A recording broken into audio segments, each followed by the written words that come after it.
एक प्यार ऐसा भी प्रेम कथा। जिंदगी में किसी भी रिश्ते को अगर तुलनात्मक नजरिए से देखा जाए तो किसी न किसी के पल्ले को झुकना ही पड़ता है। इन्हीं तानों बानों को सुलझाती कहानी वीकेंड पर केशव ने पास के ही एक पिकनिक स्पॉट पर जाने की योजना बना डाली। दोनों बेटों को हॉस्टल में भेज देने के बाद से मैं भी अपने को घर में काफी अकेला महसूस करने लगी थी, इसलिए झट से जाने के लिए तैयार हो गई थी। दूसरे दिन सुबह सुबह ही वहां जाने के लिए हम तैयार होकर निकल पड़े थे। अभी आधा रास्ता भी तय नहीं हुआ था कि एक छोटा सा लड़का तेजी से कार के सामने से रास्ता पार करने के लिए दौड़ पड़ा। केशव ने उसे बचाने की बहुत कोशिश की, जिससे कार रास्ते के किनारे लगे पत्थर से जा टकराई और लड़के को हल्का सा धक्का लग ही गया, जिससे वह औंधे मुंह सड़क पर जा गिरा।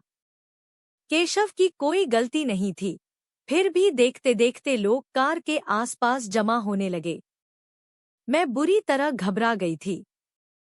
तभी वहां पर एक पुलिस की गाड़ी आ लगी, जिससे 4-5 पुलिसकर्मी उतरकर वहां आ गए।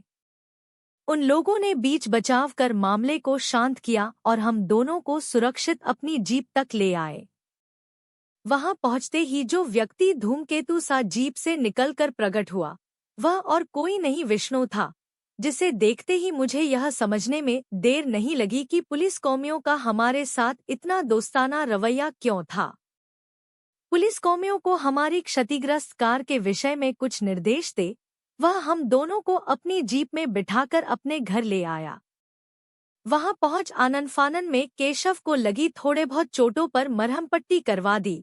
हमारे लिए उसने इतना सब कुछ किया, फिर भी मैं हमेशा की तरह उसके लिए एक छोटा सा शब्द धन्यवाद तक नहीं बोल पाई।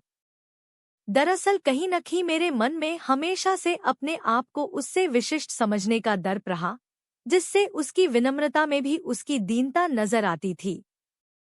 आज उसका सौम्य व्यक्तित्व, वैभव, उच्चपद और शालीन व्यवहार ने मेरे सारे दर्प को धराशायी कर मुझे पूरी तरह निरुपाय बना दिया था।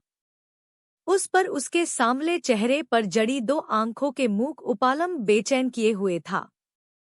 तभी वहां उसकी पत्नी रेवा और उसका गोलमटोल सा बेटा अनंत भी आ गया था। रेवा का सुंदर मुखड़ा, आकर्षक व्यक्तित्व और विनम्र व्यवहार ने मेरे रहे सहे दर्प को भी चूर चूर कर दिया। रेवा एक डॉक्टर थी, जो पास के ही एक हॉस्पिटल में काम करती थी, फिर भी उसने हमारे आतिथ्य में कोई कमी नहीं छोड़ी थी। रेवा के सामने मैं खुद को काफी बौना महसूस कर रही थी। थोड़ी ही देर में विष्णु और केशव ऐसे घुल-मिल कर बातें करने लगे, मानो बरसों के बिछड़े 2 आत्मीय स्वजन हो, और मेरा अचंभित मन यही सोच रहा था कि मात्र 10 बरसों का समय क्या आदमी को आपाद मस्तक बदल सकता है। कभी घिसे बदरंग कपड़े और पैबंद लगे जूते पहनने वाला विष्णु पुलिस की वर्दी में काफी स्मार्ट लग रहा था।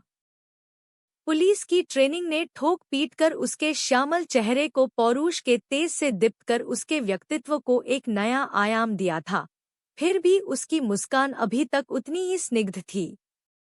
जब रेवा किसी काम से उठकर अंदर चली गई तो भारी बोझ लिए मेरा मन उद्देश्यहीन यहाँ वहाँ भटकता विस्मृत शहर मुजफ्फरपुर के उस मकान में जा पहुँचा, जिसके पड़ोस में मेरी सबसे अच्छी दोस्त नेहा रहती थी। विष्णु नेहा के ताऊजी की इकलौती संतान था। उसके माता पिता गांव में ही रहकर खेतीबाड़ी का काम देखते थे और विष्णु गांव से ही 10वीं की परीक्षा पास करने के बाद आगे की पढ़ाई के लिए शहर में रह रहे अपने चाचा आदित्य बाबू के पास आ गया था, लेकिन उस घर में उसकी चिंता करने वाला कोई नहीं था। बस 2 जून खाना और रहने की जगह भर मिल गई थी, जिसकी एवज में आटा पिसवाना, बिजली का बिल जमा करवाना जैसे कई काम उसे सौंप दिए गए थे। ऐसी दुर्वस्था में भी उसने अपना आत्मसम्मान नहीं खोया था। यहाँ वहाँ ट्यूशन कर अपनी पढ़ाई के लिए पैसे इकट्ठा कर लेता था। एक बार नेहा ने मुझे बताया कि विष्णु भले ही गांव में रहकर पढ़ा था, फिर भी गणित और अंग्रेजी विषयों का ज्ञान उसे बहुत अच्छा था, पर उसके हावभाव और हुलिये को देखकर अच्छे परिवारों में जहाँ से उसे अच्छे पैसे मिल सकते थे, वैसी जगहों पर लोग उसे पढ़ाने के लिए रखते ही नहीं थे। तब न जाने क्यों मेरे अंदर उसकी मदद करने का जज्बा सा उमड़ा था और माँ को समझा बुझाकर मैंने अपने दोनों छोटे भाइयों सोनू और मोनू को पढ़ाने का काम उसे दिलवा दिया था। उसे चाहे जो फायदा हुआ हो या न हुआ हो, वह हमारे घर के लिए अच्छा खासा मनोरंजन का साधन बन गया था। जब भी वह सोनू मोनू को पढ़ाने आता, मेरी छोटी बहन कोमल उसे चाय और नाश्ता देने के बहाने वहां के 2-4 चक्कर लगा ही आती और साथ ले आती हंसी का पिटारा। कभी कहती, दी आपने उसके अलबेले जूते देखे हैं?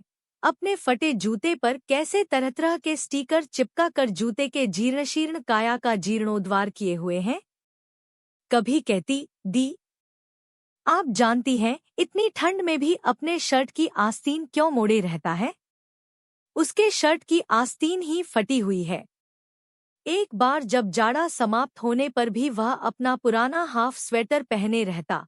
जाने किस वेताल से कोमल ने पता लगा लिया था कि उसका शर्ट पीठ पर से फटी है, जिसके कारण वह स्वेटर पहनता है। माँ को मालूम हुआ तो उन्होंने दूसरों का मजाक उड़ाने के लिए कोमल को अच्छी खासी डांट पिलाई और महीना पूरा होने से पहले ही विष्णु को ट्यूशन के पैसे पकड़ा दिए।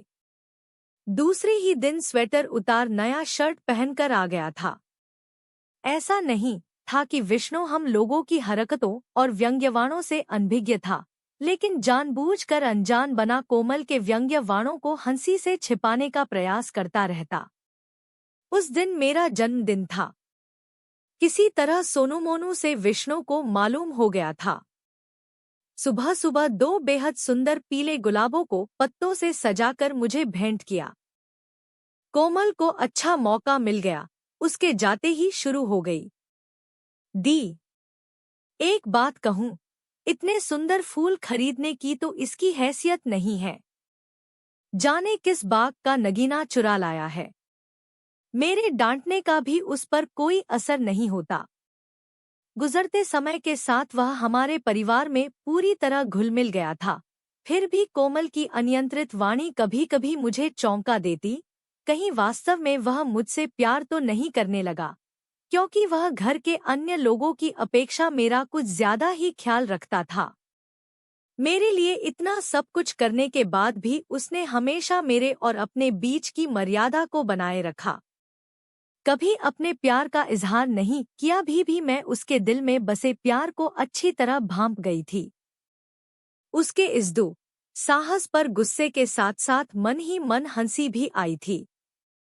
अपनी हैसियत जाने बिना लोग कैसे कैसे सपने देखने लगते हैं।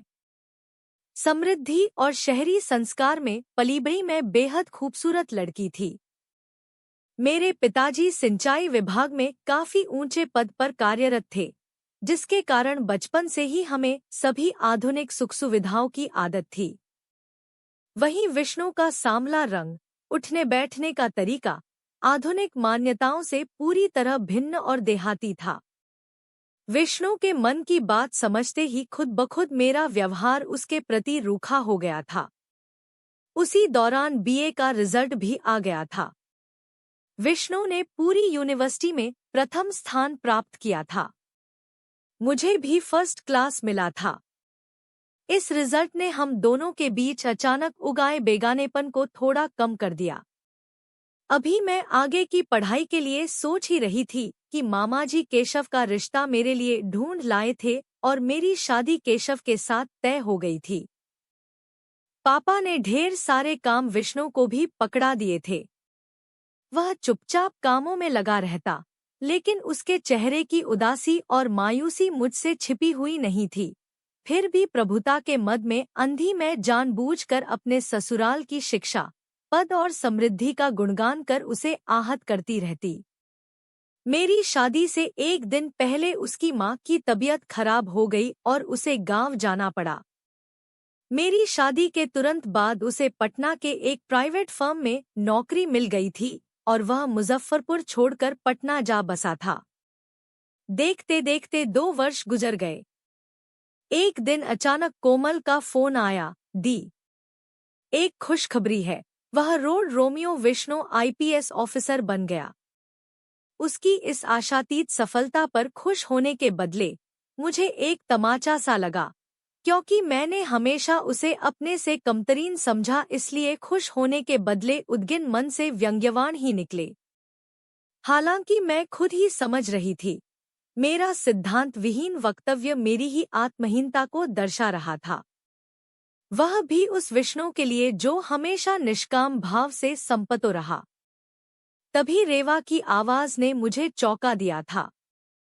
वह मेरी तरफ चाय का प्याला बढ़ाते हुए बोली, विष्णु आपकी जितनी तारीफ करते थे, आप उससे कहीं ज्यादा अच्छी हैं। बिना वजह बड़ाई करना तो विष्णु की आदत में शुमार है। मेरी इतनी सी बात ने रेवा को बोलने का सूत्र थमा दिया। आपकी इस बात से मैं पूरी तरह सहमत हूँ। विष्णु का स्वभाव ही ऐसा है जिन्हें दूसरों में सिर्फ गुण ही दिखाई देते हैं। वह किसी के लिए दिल में कोई शिकवा नहीं रखते। माता पिता से भी इनका लगाव अद्भुत है। हर रिश्ते को मान देने वाला, निश्चल और दूसरों की मदद करने वाले इंसान की पत्नी कभी दुखी हो ही नहीं सकती है। यही सोच मुझे इनके करीब लाई। हम दोनों अलग अलग वातावरण में पले बड़े, अलग अलग स्वभाव के भी हैं, फिर भी ऐसी ही कुछ बातें बहुत खास थी जो हम दोनों में समान थी, जिससे हमने शादी कर ली। मैं आज फख्र से कह सकती हूँ कि हम दोनों का यह फैसला पूरी तरह सही था। रेवा की बातों से मेरी खामोशी और भी गहरा गई थी। एक अजीब सी शून्यता मेरे दिलोदिमाग में भरने लगी थी। तभी हमारी कार बनकर आ गई थी। हम दोनों ने वहां से विदा ली। गाड़ी में बैठने से पहले मैंने मुड़कर देखा। विष्णु से मेरी आंखें टकरा गई। उसकी सरल, शंकाहीन, निर्दोष आंखों से मैं आंखें मिला नहीं पाई।